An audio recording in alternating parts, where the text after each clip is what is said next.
that the angels come down to the earth, to this gathering, and take this smell with them and go and ascend up to the sky.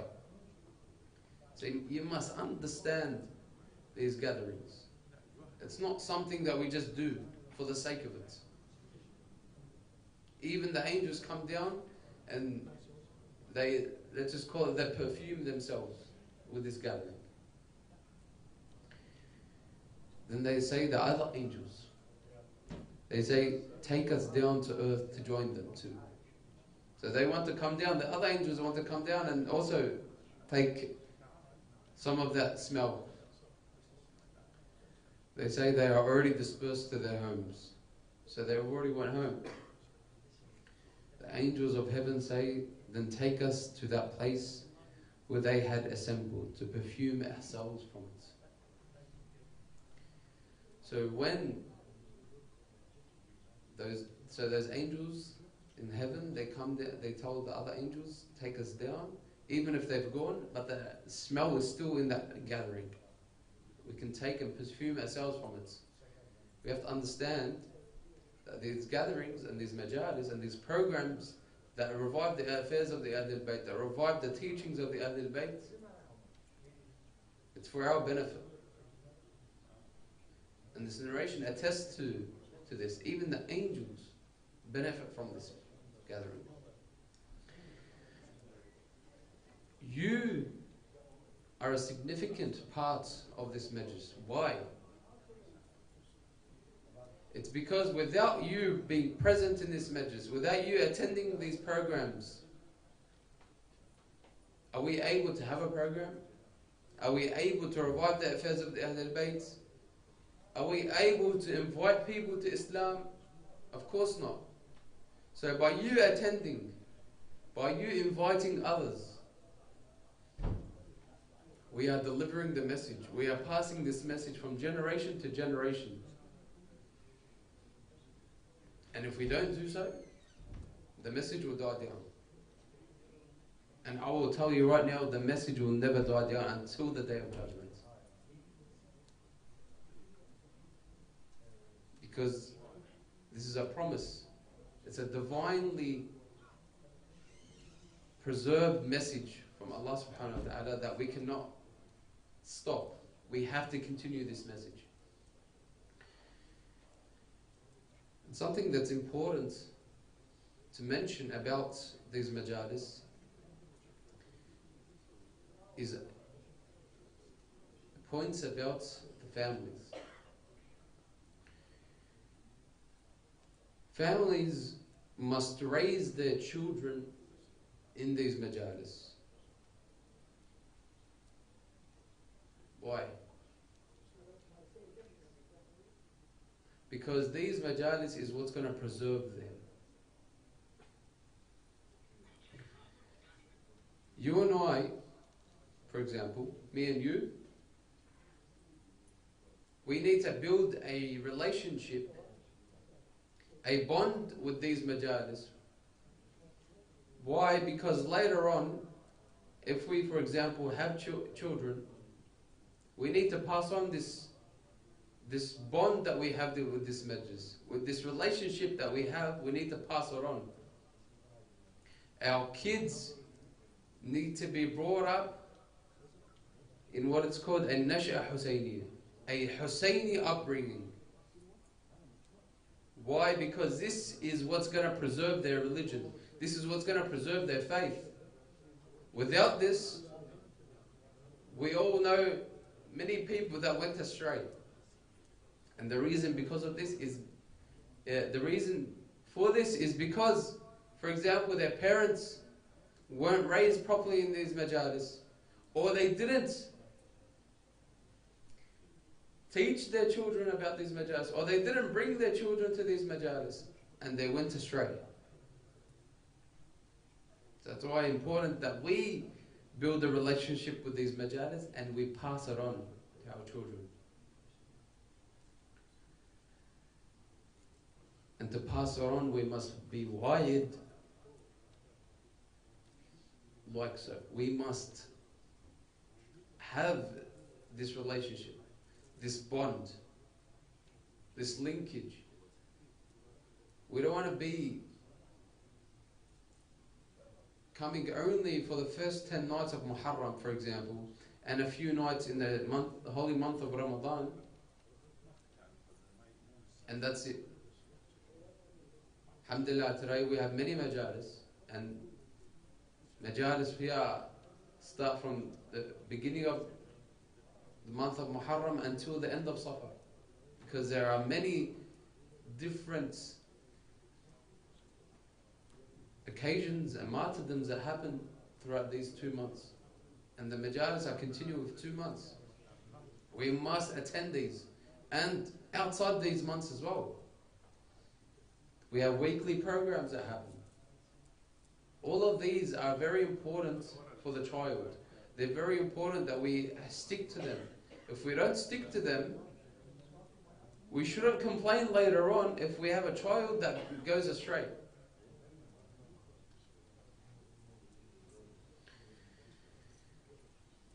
And the environment we are in is what raises our kids. If you put your child in an environment that is non-Islamic, don't be surprised if your child turns out has values that are non-Islamic. It just makes sense that way. A person is a product of their environment. And this is why it's important that we raise our children in these majalis to have morals, show love, brotherhood, kindness.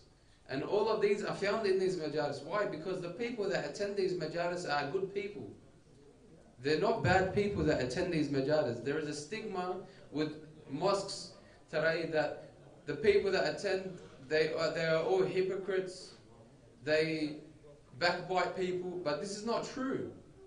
Maybe there are a few rotten apples, but this is not the case for every single person that attends. The vast majority are good people. And this is why it's important that you bring your children, you bring your families to these gatherings, to these programs, because this is what's going to preserve the message. And this is what's going to preserve their faith.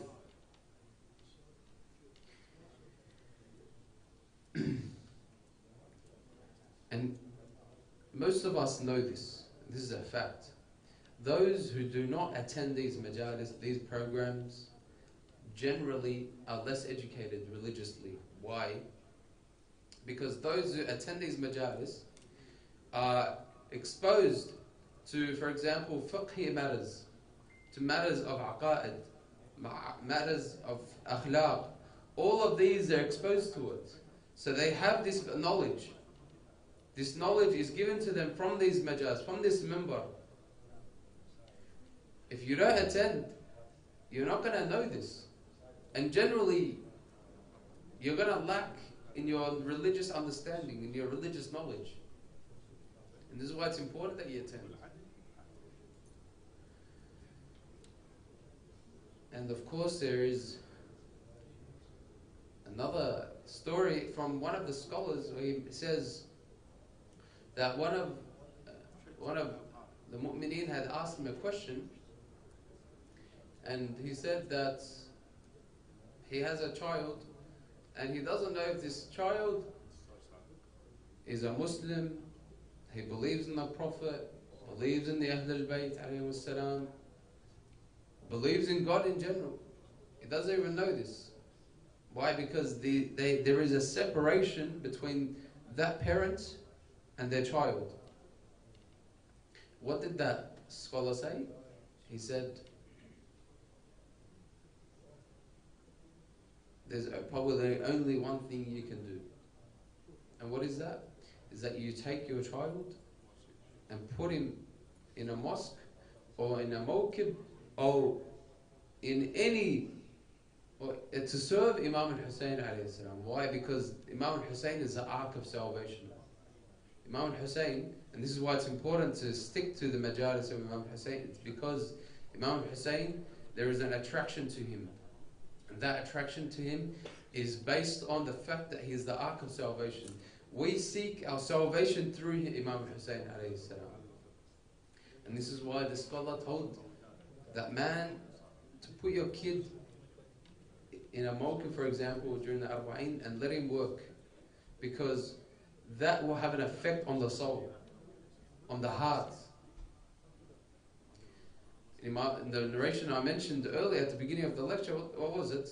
The Imam Rada said that those that attend these gatherings, their hearts will be revived.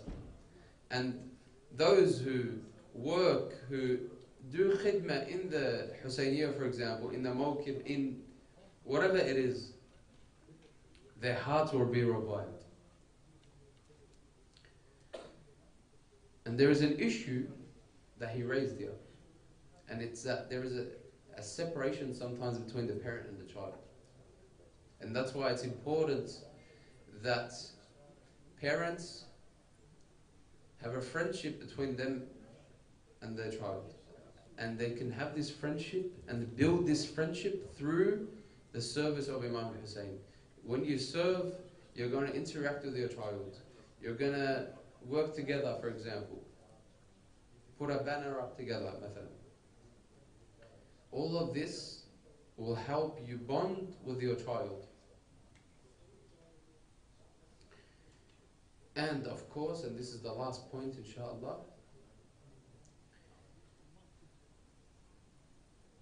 the revolution of Imam Hussein alayhi salam is linked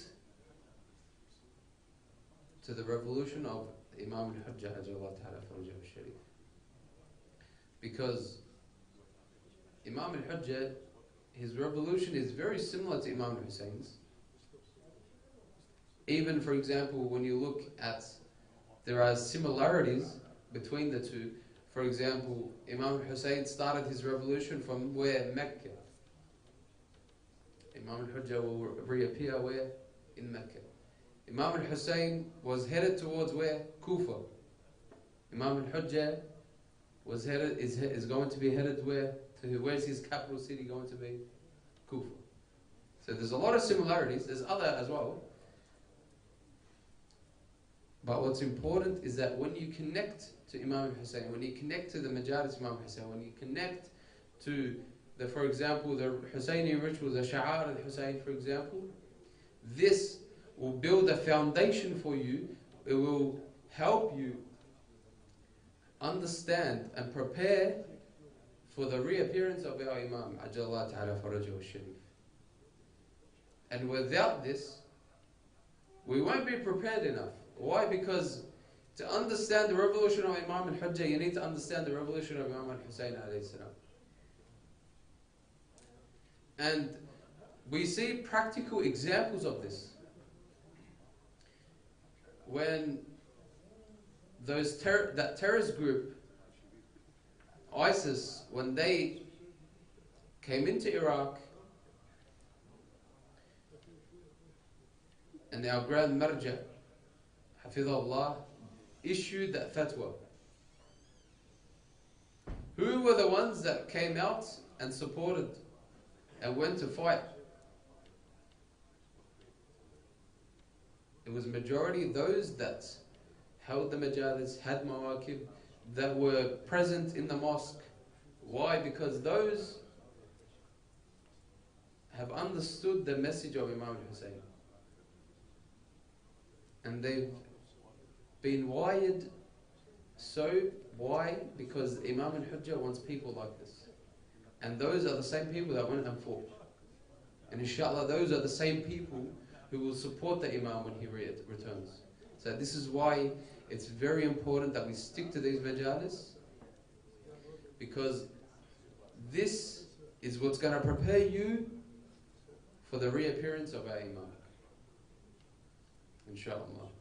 اللهم صل على محمد وآل محمد اللهم عجل لوليك الفرج واجعلنا من أنصاره وأعوانه والمستشهدين بين يديه والمقوية السلطان. ما كنا لا اتعلم ما أعرف شوي اتعلم الله يحفظك. والحمد لله رب العالمين والصلاة والسلام على محمد وآله الطاهرين.